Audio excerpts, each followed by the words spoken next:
Ассалаумалейкум оқырмандарым, бүгін сіздермен өте дәмді чебуреки рецептісімен бөлісемін. Ең алдымен қамырын жасауға кірісеміз. Ол үшін бізге қайнап тұрған ыстық су, ұн, тұз, сұйық май қажет. Алдымен суға тұз бен майды қосамыз. Кейін ұнға біртіндеп құйып араластырамыз. Қолға жабыспайтындай етіп илеп аламыз.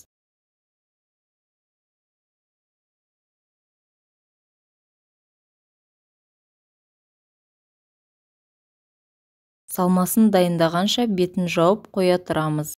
Салмасы үшін бізге фарш, пияз және татымына қарай тұз және дәмдеуіштер қажет. Алдымен пиязды майдалап тураймыз.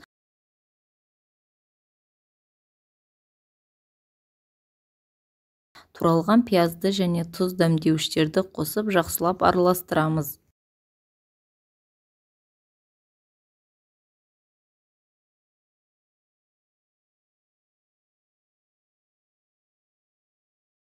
Осымен салмамыз дайын.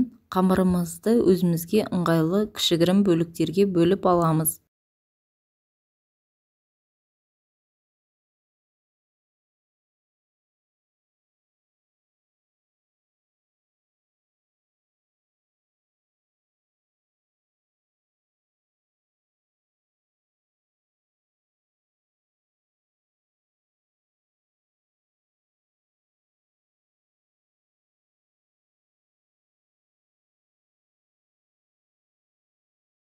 Қамырдың әр бөлігін жұқа етіп жаямыз.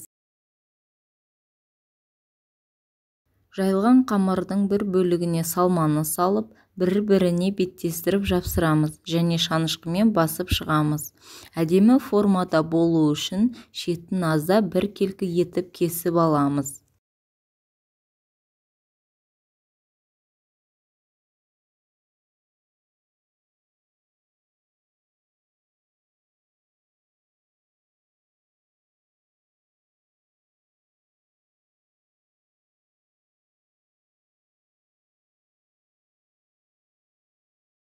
Осы әдіспен барлық чебурекиді дайындап аламыз.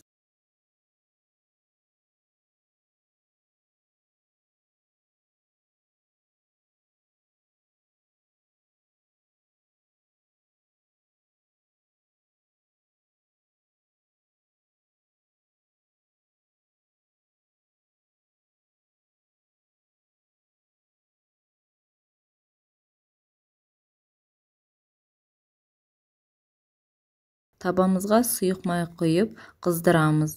Майымыз ысығаннан кейін екі жағын әдемілеп сарғайтып пісіріп аламыз. Чебурекиларды майдан ала салғанда қаттырақ болады, бірақ қорықпаңыздар. Піскен чебурекиді бір-бірінің үстіне қоя бересіздер. Сол кезде өздері-ақ жұмсарады.